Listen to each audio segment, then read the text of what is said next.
tímido, tímida e se acha introvertida, assim como eu era, esse vídeo é para você. Quais oportunidades você está perdendo na sua vida? Quais as falas, qual a posição que você está perdendo por ser tímida, por ter vergonha de expor a sua opinião? A timidez e a falta de exposição, ele está muito relacionado ao medo de ser rejeitada. Então a pessoa ela não expõe a opinião com medo de ser rejeitada, com medo do que o outro vai achar. Isso é desenvolvido na infância, ali na adolescência, então vai de acordo com as coisas que você passou. Eu nasci no interior e cresci lá, e a educação era um pouco diferente. Então, pelo menos a minha mãe me colocava em algumas situações de passar vergonha, para que eu me desenvolvesse. Por exemplo, quando o outro perguntava, qual que é o seu nome? Eu não respondia. Então ali, mãe às vezes brigava comigo, falava lá, tá vendo? O gato comeu a língua dela. Tipo, responde, né? Já brigava. Então ali já foi criando aquele certo desconforto. Então, aí vai da interpretação da nossa criança interior. Muitas das coisas que acontecem, de crenças, vem lá de trás. E muitas das coisas, às vezes, não é algo tão grave, mas aí é a interpretação. Então, naquele momento, eu interpretei que se eu falar algo, se eu me interpretar, aquilo vai me gerar desconforto, então eu vou ficar calada. E por essas ou várias situações que aconteceram na minha vida, que eu fui cada vez mais entrando num casulo, me fechando e não conseguindo me expor. Porque parece que toda vez que eu falava algo, aquilo era inútil. Também, mas sempre me falava, por exemplo, respeite os mais velhos, não olhe no olho das pessoas, não brigue com os outros. Então, esse tipo de coisa que vai gerando crenças negativas na gente, que quando crescemos a gente carrega aquilo, né? Carrega toda aquela bagagem. E é por isso que você precisa entender o porquê que isso está acontecendo, você se foi exposto em alguma coisa na infância, qual a ligação que tem dos seus comportamentos, das suas ações agora, que está relacionado lá atrás. Então, você identificar isso, fazer uma análise é super importante, porque a gente não muda aquilo que a gente não sabe, a gente não muda aquilo que a gente não tem a consciência. Já perdi várias oportunidades na minha vida por não conseguir me expor, por não ter conseguido falar minha opinião de fato. E aí você vai passando a vida toda remoendo aquilo, voltando naquele cenário, pensando: por que eu não falei isso? Por que eu não expus cada vez mais? E aí automaticamente você vai deixando que os outros manipulem a sua vida, manipulem quem você é. Tem um momento na sua vida que você precisa dar um basta nisso. Eu não posso passar por isso, eu preciso me expor, eu preciso ocupar um lugar. Não tenha medo de ocupar um lugar que é seu. A única maneira de ir acabando com essas crenças negativas, de ir acabando, né? Não acabando, eu falo que crenças elas não acabam, mas você a domina. Então o jeito de você dominar essas crenças, passar por cima de tudo isso, é você se expondo. Não tem aqui uma fórmula mágica, simplesmente a exposição. Então se exponha ao mundo, nunca negue palco. O seu cérebro criou vários cenários negativos, então você precisa mostrar para ele que aquele local é seguro, que aquilo é seguro, porque ele entende que aquilo não é seguro, aquele cenário. Tem até uma pesquisa que diz que o medo de subir no palco, ele é muito maior do que o medo da morte. Olha que grave é isso. Do que os sintomas, né, de quando você tá nervoso, quando você não quer falar nada. Nitidamente, você sabe o que eu estou falando. As mãos começam a tremer, o coração começa a acelerar, sua boca começa a secar, dá até uma crise de ansiedade, pânico, enfim. São vários comportamentos aí que é trazido para o físico, porque seu cérebro não entendeu que aquilo é seguro. E aí surge, né, aquele impacto, né, do nosso cérebro que é de luta ou fuga, né? Ou você vai lutar contra aquilo e aquilo vai trazer comportamentos físicos para o seu corpo, como eu falei, ou você vai fugir daquilo, você não vai querer participar daquilo. Infelizmente, quando você não se expõe, quando você não ocupa um lugar, as pessoas simplesmente passam por cima de você, porque se nem você mesmo consegue colocar limites, se nem você mesmo se coloca no lugar de ocupar esse espaço, não, até que ter esse limite, a outra pessoa não vai ver isso, então ela vai passar por cima de qualquer limite seu, porque você mesmo não se coloca esse limite. O primeiro ponto é aceite isso. Durante muito tempo eu lutei contra isso, eu tinha raiva de mim mesma, por que eu era assim. Então eu me comparava com minhas primas, com meus colegas da escola, que eram pessoas super inteligentes, que tinham comunicação boa, e eu era super tímida. Então eu fui a pessoa na escola que eu era tímida demais, que eu ficava quietinha no meu canto, no recreio, eu não conversava. E durante minha vida, né, da minha trajetória, da minha adolescência, eu tive uma amiga, para vocês terem noção de como que foi o impacto disso. Então assim, foram coisas, como eu falei, acarretando lá de trás. Então você vai trazendo da infância, dali do ensino médio, e se não chega um momento que você não corta essa corrente, aí vai trazer dificuldades, né, para sua vida adulta, que é o essencial à comunicação, não tem jeito, essa exposição. Então eu me expus ao mundo quando eu vim para cá, para Belo Horizonte, que eu era do interior.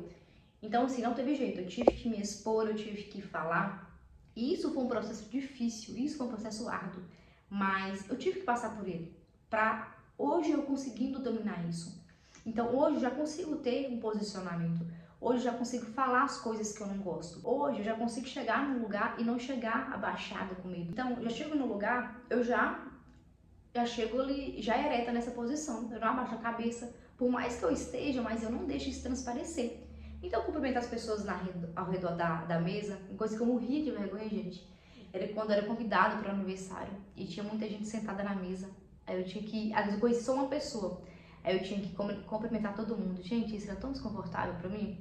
Eu já chego, já cumprimento, então eu ocupo esse lugar. E às vezes esse próprio julgamento, ele é de você, não dos outros. Agora você é a pessoa mais comunicadora do mundo? Não, não sou. Ainda eu sou introvertida. E olha que engraçado isso, como eu falo com vocês. Aceitem quem vocês é. E também tem todo o processo da nossa identidade, da forma como a gente nasceu. Eu não sei explicar por si só, mas 100% não é crença, é mesmo algo biológico seu. Eu não sei, né, se são traços antepassados, da sua personalidade, enfim. Eu não sei falar com autoridade sobre isso. Mas tem coisa que é personalidade, tem coisa que é um traço seu, então aceite isso. Eu sou uma pessoa introvertida, mas hoje eu já sei me posicionar. Eu não deixo que isso atrapalhe a minha vida. E o processo de desconforto faça com que você haja, faça com que você enxergue para aquilo e fale, eu quero mudar. Porque isso já está atrapalhando as oportunidades na minha vida. As pessoas passam por cima de mim, as pessoas não me respeitam. E chega um momento que você fica tão desconfortável que você fala, já basta, agora eu quero mudar. E foi isso que aconteceu comigo. As coisas da minha vida, já ouvi várias pessoas falando ao meu redor, ah não, a Fran não vai importar não, ela é muito boazinha. Ah não, a Fran é aquilo. Ah não, acho que ela vai ficar tranquila com isso. E não, é libertador quando você se coloca nessa posição de falar, pelo menos eu ocupo esse lugar, eu tenho esse espaço aqui, ele é meu. É muito extraordinário quando você ocupa esse lugar. Esse livro aqui, gente, ele chama O Poder da Presença. E eu falar com vocês, foi um dos melhores livros que eu li em relação a isso. Ele ensina a gente como a linguagem corporal pode ajudar a aumentar a nossa autoconfiança. Porque a timidez, pessoas muito introvertidas, assim como eu era, está muito ligada também à falta de autoconfiança, a pessoa não tem autoestima. Então as pessoas, né, ela já anda baixa, ela tem a vozinha baixa, ela não tende a soltar a voz, ela não é a pessoa que quer ser ouvida. Eu falei, ela tem medo de ocupar espaço. Então esse livro foi essencial para me ajudar a entender o que estava acontecendo comigo. Tem uma frase desse livro que eu quero até ler para vocês aqui. Existe algo em cada um que guarda e tenta ouvir o som do que há de genuíno em você. É o único guia verdadeiro que você terá. E se você não conseguir ouvi-lo, passará todos os dias da sua vida na extremidade de cordas manipulada por outra pessoa. Você vai manipular sua própria corda ou vai deixar que a outra pessoa manipule? Então, a gente passa a vida da gente deixando que os outros manipulam a nossa vida, dos outros falando que a gente deve vestir, do que os outros falando que é assim que você tem que fazer. Mas quando você não se volta para dentro, né, para sua verdadeira essência, não entende quem que é você, o que você não gosta, quem é de fato você, as pessoas vão manipulando você. Que nem aqueles... esqueci, aquelas bonequinhas que ficam manipulando, é como se fosse isso. Sentimos poderosos, sentimos-nos livres do controle, livres de ameaças e insegurança. Como resultado, ficamos mais sintonizados com oportunidades do que com as ameaças. Sentimos-nos positivos e otimistas e nosso comportamento é muito restringido por pressões sociais. E aqui entra uma das coisas que eu fiz que me ajudou muito, que são as afirmações. Quando você afirma, mesmo não acreditando, por exemplo, a atividade que eu faço até hoje é, de frente ao espelho, eu falo para mim mesma, eu sou confiante, eu sou comunicadora, eu ponho espaço que ele é meu. Então, repetindo coisas deste tipo, eu fui mudando a minha identidade. E ao mudar a nossa identidade, a gente muda de fato essas crenças. A gente consegue dominar essas crenças. Pratiquei muito e continuo praticando a minha visualização, que é, a gente vai imaginar que eu estou num palco, num microfone, dando uma palestra. Então, É algo que eu imagino muito isso na minha cabeça, que é essa sensação de saber que uau, quantas pessoas estão me ouvindo, só eu estou falando, você vai se colocando nessa posição de comunicadora. Nunca, né, que palco.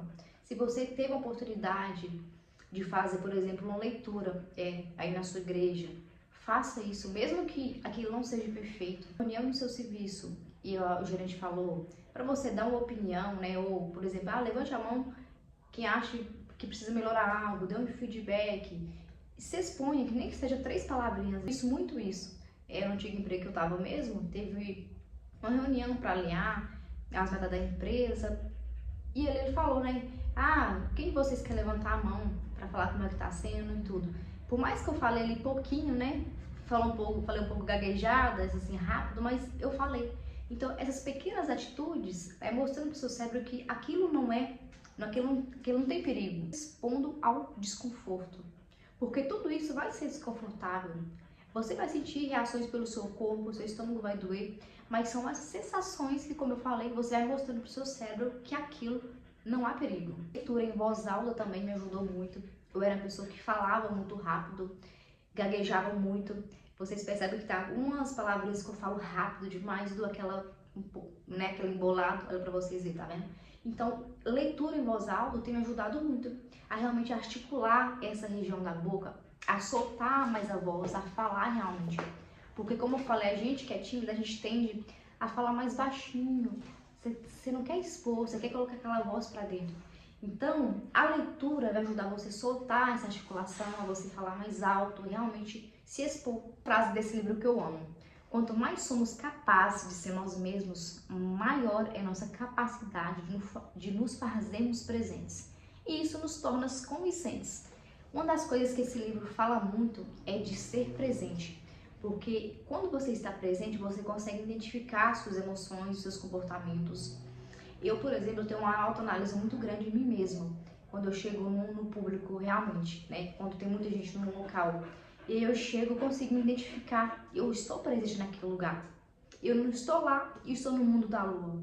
Não. Mas eu participo daquilo, eu estou presente. E eu consigo ver os meus comportamentos. Por exemplo, aqui também fala muito da linguagem corporal. E, gente, esse livro é perfeito. Se eu pudesse falar tudo aqui, eu iria falar. É perfeito, só compra pra vocês verem. E ele é baratinho. É da linguagem corporal. Quando você se torna consciente e presente, você sabe alguns comportamentos que você tem. Né? Por exemplo, chegar, às vezes, vou falar sobre mim. Chegava num local público e aí eu já começava a mexer no cabelo demais, já começava a mexer no brinco, então eu começava a fazer assim com o dedo. Então eu identificava, como se tivesse uma franco fora identificando isso, que eu estou nervosa, eu estou ansiosa. Então eu me identificava e falava, não, eu preciso parar de fazer isso. Eu simplesmente parava de fazer. E aí você vai se tornando consciente por você estar presente. As ferramentas necessárias para nos tornarmos presentes estão embutidas em nossa biologia. Uma delas é uma ação tão básica que geralmente não nos damos conta de que estamos realizando. Respirar. Normalmente quem fala muito rápido ou tem uma linguagem embolada, assim como eu tenho, na verdade, eu tinha, mas estou melhorando isso. Então é bom a gente colocar as coisas no passado, né? Eu tinha, para que nossa identidade não se torne isso. Quando a gente fala eu tenho, o eu sou, você se torna aquilo. Então, no passado. Então, eu embolava muito as palavras. E quando eu comecei a aprender a respirar, isso mudou muito. Por isso que a leitura em voz alta ajuda. Porque a gente, né, que fala rápido, a gente não tende a colocar vírgula nas coisas. E nem ponto final. Você vai completando coisa e você vai falando e você não acha mais ar. Então, você aprende a respirar. Eu tenho praticado muito isso. A leitura em voz alta. Quando eu vou conversar com alguém, eu tenho que fazer isso. Eu falo algo, dou aquela respirada e continuo. Porque se deixar, eu vou atropelando tudo, meus pensamentos, as palavras. Porque nada mais é, né, que um cérebro acelerado, com tantas informações, e sua fala não consegue acompanhar isso. Então você para, respira e continua falando. E isso me ajudou muito. Melhor que a constância. Gente, a constância. Você praticar isso todos os dias, treinar, ter essa nova identidade, treinar, se expor mais, nada mais do que fazer isso diariamente. Quanto mais você faz, quanto mais o cérebro vai acreditar nessa nova identidade que você está se formando. Então é isso. Beijo no coração de vocês, fique com Deus.